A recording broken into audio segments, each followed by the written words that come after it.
Assalamualaikum warahmatullahi wabarakatuh. Saudaraku yang dirahmati Allah, perjalanan seorang hamba menuju Allah bukanlah perjalanan yang ditempuh dengan langkah kaki, melainkan perjalanan hati. Kadang hati itu harus keluar dari hiruk-pikuk dunia, menepi dari keramaian, dan kembali menyelam ke dalam sunyi. Di dalam tradisi tasawuf, hal ini dikenal dengan uzlah, mengasingkan diri dari keramaian dan tafakur, yakni merenung dalam-dalam tentang hakikat hidup, hakikat dunia, dan hakikat Allah Sang Pencipta. Hari ini, mari kita resapi makna uzlah dan tafakur. Kita coba masuk ke dalam samudera renungan, agar hati kita kembali jernih dan ruh kita kembali segar dengan mengingat Allah.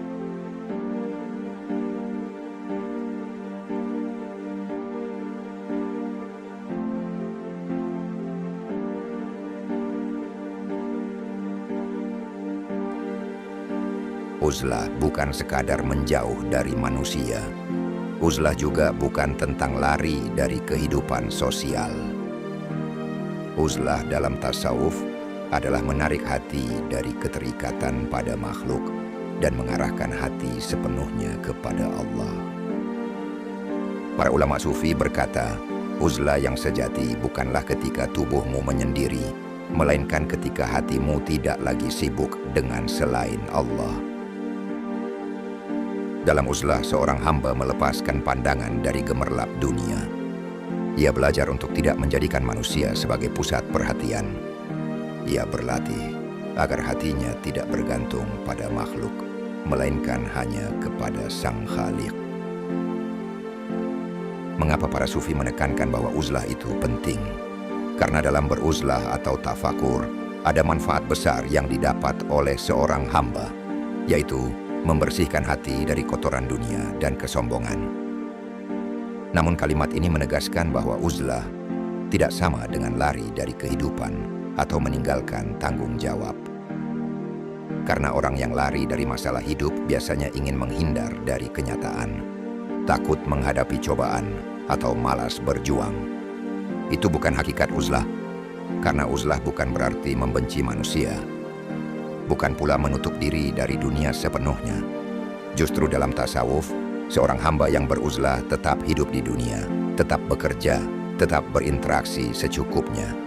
Tetapi hatinya dipalingkan dari hiruk-pikuk dunia, kemudian menuju Allah. Jadi jika ada seseorang yang sedang beruzlah hanya karena ingin lepas dari tanggung jawab, atau sekadar melarikan diri dari kerasnya kehidupan, maka itu hanyalah pelarian nafsu, bukan jalan ruhani. Yang dimaksud menyucikan jiwa atau tazkiyatun nafs dan tasfiyatul qalbu, yaitu seorang hamba membersihkan pikiran dari kebisingan dunia, kemudian membersihkan hati dari penyakit sosial seperti iri, dengki, ria, ghibah, kikir, dan cinta popularitas. Uzlah memberi ruang agar hati hanya sibuk bersama Allah, di saat manusia lain sibuk dengan dunia. Seorang salik yang penempuh jalan Allah memilih sibuk dengan zikir, tafakur, dan muraqabah. Kesendirian ini justru menjernihkan cermin hati, sehingga ia bisa lebih jernih menangkap cahaya hidayah Allah. Maka hakikat uzlah adalah membersihkan hati dari selain Allah, bukan sekadar menjauh secara fisik dari manusia. Analogi ini sebenarnya sederhana. Jika ada orang yang pergi menyendiri karena depresi, itu pelarian.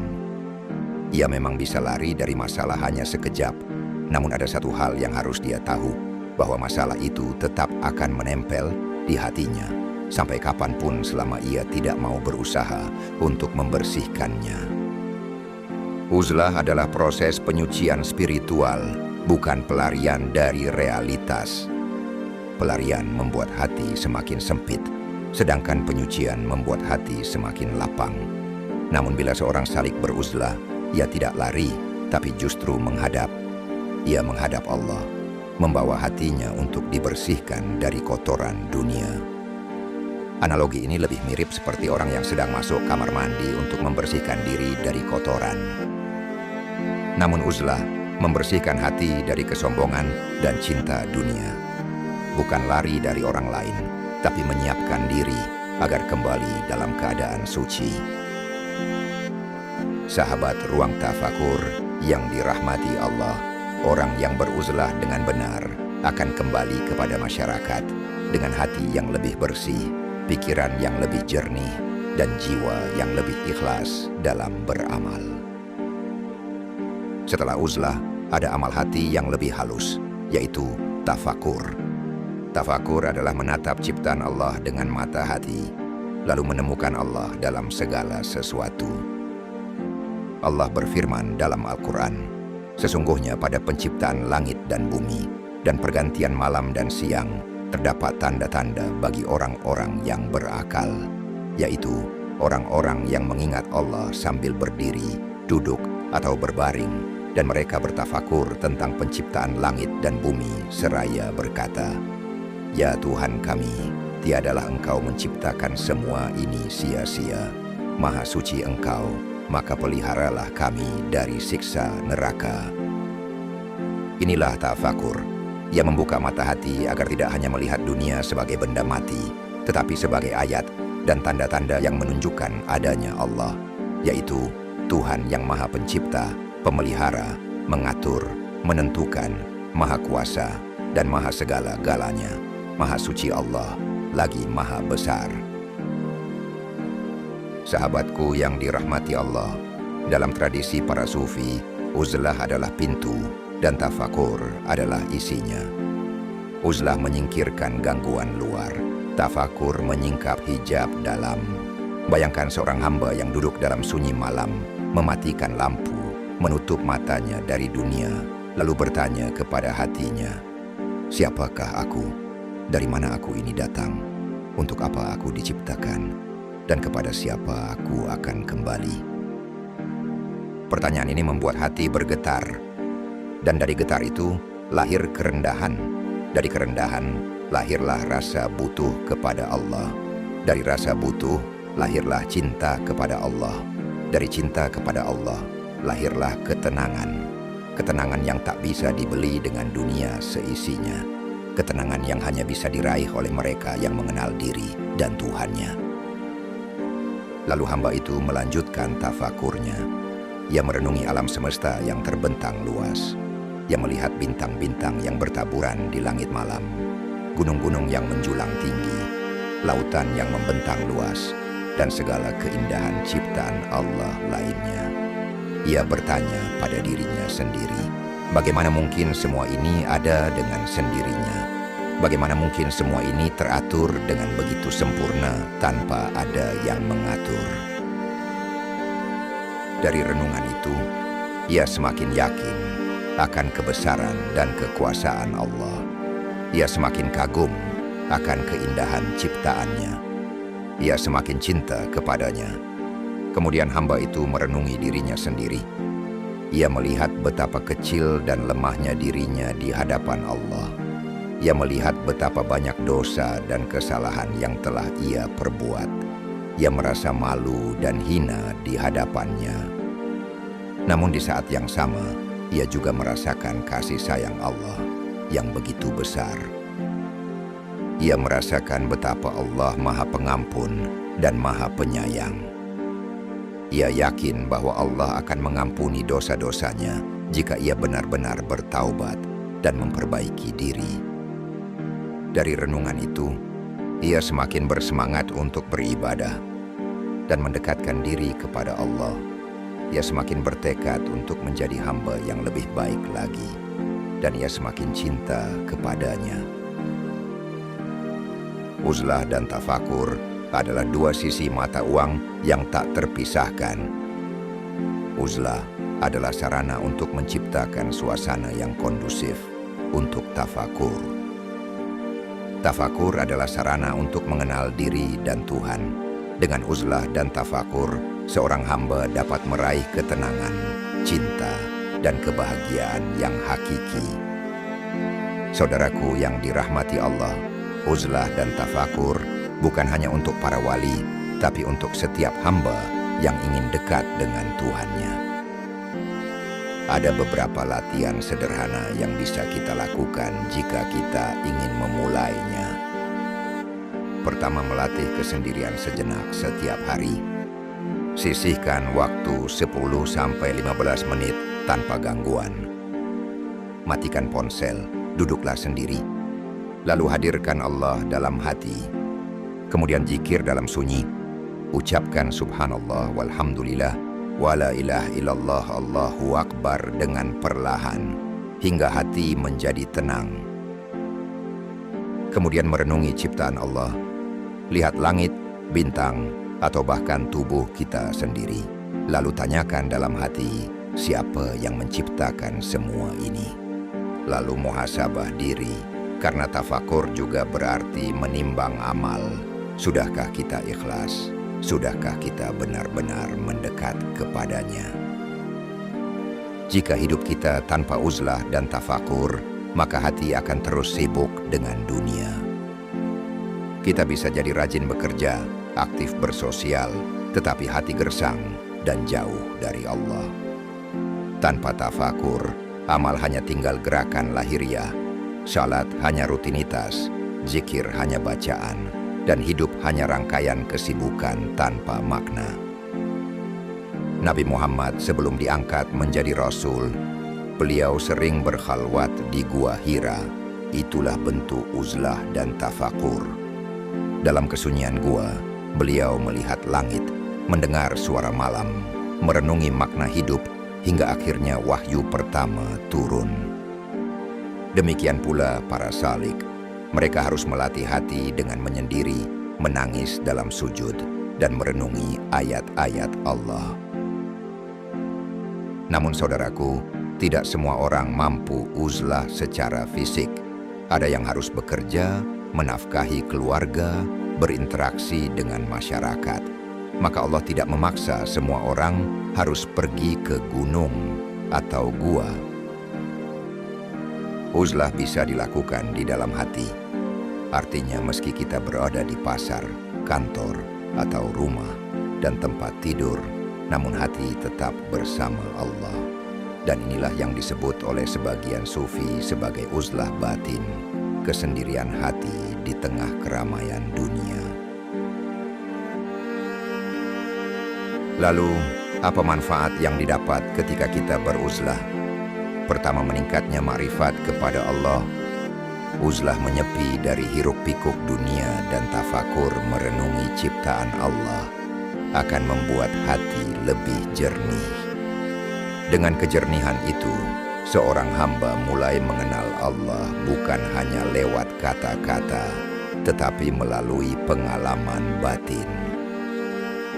Ia melihat kebesaran Allah dalam setiap ciptaan, menyadari kekuasaannya dalam setiap peristiwa, dan akhirnya hati itu dipenuhi oleh rasa ma'rifatullah atau pengenalan kepada Allah. Maknanya, semakin dalam uzlah dan tafakur, semakin jelas pula hubungan hamba dengan Allah, karena hati tidak lagi sibuk dengan makhluk, melainkan sibuk mengenali Sang Pencipta. Yang kedua, mendapatkan ketenangan jiwa. Ketika manusia sibuk dengan dunia, jiwa seringkali resah dan gelisah. Namun dalam kesendirian, seorang hamba menemukan keheningan yang membuat hatinya mudah berzikir dan mengingat Allah. Inilah yang melahirkan ketenangan. Jiwa yang tadinya lelah mengejar dunia akan tenang karena merasakan cukup dengan Allah. Ia tidak lagi khawatir berlebihan akan rezeki, tidak takut kehilangan dunia, sebab hatinya yakin bahwa Allah sudah menanggung semua urusannya. Yang ketiga, akan mendapatkan kebersihan hati dari penyakit. Hati manusia mudah kotor karena pergaulan yang salah, dengki karena melihat nikmat orang lain, ria karena ingin dipuji, sombong karena merasa lebih baik. Dalam uzlah, pintu-pintu penyakit hati ini lebih mudah dikendalikan. Dengan tafakur, seorang hamba melihat betapa kecil dirinya di hadapan Allah. Uzlah dan tafakur melatih hati agar tidak lagi sibuk dengan penilaian manusia, tetapi fokus pada pandangan Allah. Hati yang tadinya kotor menjadi bersih, lalu diganti dengan sifat rendah hati, ikhlas, dan tawadhu. Dan yang terakhir akan bertambah kedekatannya dengan Allah. Inilah puncak dari tujuan hidup seorang hamba. Semakin dekat dengan Allah, semakin bahagia hidupnya. Kedekatan itu bukan sekadar lewat doa atau ibadah formal, tetapi hati yang selalu merasa bersamanya. Seorang hamba yang dekat dengan Allah akan merasakan manisnya iman, kekuatan batin, dan keteguhan dalam menghadapi apapun. Kedekatan ini menjadikan seorang hamba tidak lagi bergantung pada dunia. Ia merasa cukup dengan Allah, sabar dalam ujian, dan ridha dengan takdir. Kedekatan inilah yang membuat seorang hamba merasakan makna sesungguhnya dari kehidupan dan hidup hanya untuk Allah dan bersama Allah. Dalam kedekatan itu, ia merasakan manisnya iman, yakni kebahagiaan yang tidak dapat ditukar dengan harta atau kedudukan apapun. Ia mulai melihat bahwa setiap peristiwa, baik yang tampak sebagai nikmat maupun ujian, sesungguhnya adalah bentuk kasih sayang Allah yang ingin membimbingnya semakin dekat kepadanya. Kedekatan dengan Allah juga melahirkan kekuatan batin. Seorang hamba yang tadinya lemah dan mudah putus asa, kini menjadi tegar, sabar, dan ridha atas ketetapan Allah. Ia sadar bahwa tiada penolong selain Dia, tiada tempat bergantung kecuali kepadanya. Hatinya senantiasa berbisik, "Ya Allah, Engkaulah tujuan akhirku, dan hanya kepadamu aku kembali." Sahabatku yang dirahmati Allah, Ibnu Athaillah As-Sakandari rahimakumullah dalam hikamnya memberi petuah kepada kita bahwa tidak ada sesuatu yang sangat berguna bagi hati sebagaimana menyepi atau uzlah kemudian masuk ke medan tafakur. Kesimpulan dalam nasihat itu ialah bahwa hati adalah pusat kehidupan rohani dan segala penyakit batin seperti riya, hasad, cinta dunia, dan kesombongan, dan mereka bersemayam di hati. Maka hati membutuhkan obat agar tetap hidup, lembut, dan bersih. Obat itu tidak selalu didapat dari keramaian atau interaksi sosial, melainkan dari khalwah, penyendirian. Menyendiri bukan berarti lari dari manusia. Dalam makna tasawuf, menyendiri di sini adalah uzlah hati, yakni menarik diri dari hiruk-pikuk dunia yang melalaikan. Walau tubuh bisa tetap bersama manusia, hati ditarik kepada Allah. Dari situlah lahir ketenangan dan kejernihan, sedang tafakur adalah cahaya yang menuntun jiwa. Dengan tafakur, seorang hamba merenungi ciptaan Allah, perjalanan hidup, dosa-dosanya, dan tujuan akhirnya kembali kepada Allah. Tafakur menyalakan api kesadaran betapa kecilnya kita, betapa agungnya Allah, dan betapa singkatnya dunia. Lalu manfaat terbesar tafakur adalah membuka pintu ma'rifat. Saat seorang hamba diam, hening, dan merenung dalam kesendirian, Allah seringkali menyingkapkan rahasia yang tak ditemukan dalam keramaian. Dan dari tafakur lahir rasa takut, harap, syukur, ikhlas, dan cinta kepada Allah. Mengapa dikatakan tidak ada sesuatu yang sangat berguna? Karena amal lahiriah bisa kehilangan ruh bila hati kosong. Syalat bisa tanpa khusyuk, zikir bisa tanpa hadirnya hati. Namun tafakur menumbuhkan hudhur atau kehadiran hati yang kemudian menghidupkan seluruh amal ibadah. Jadi hikmah itu ingin menegaskan bahwa jalan tercepat menumbuhkan kehidupan hati bukanlah banyaknya aktivitas lahiriah semata, melainkan menyendiri dengan Allah dalam tafakur. Itu ibarat menyiram akar pohon, dari situlah semua ranting amal akan subur. Saudaraku yang dirahmati Allah, uzlah dan tafakur bukanlah tujuan akhir. Ia hanyalah jalan, agar kita sampai kepada Allah.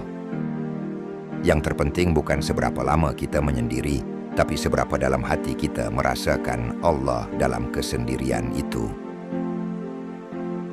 Semoga Allah memberi kita kesempatan untuk menepi sejenak dari dunia dan menenggelamkan hati dalam zikir dan tafakur. Semoga Allah membersihkan hati kita dan menjadikan kita hamba-hamba yang ikhlas, yang dekat dengannya, yang hidup hanya karenanya. Wassalamualaikum warahmatullahi wabarakatuh.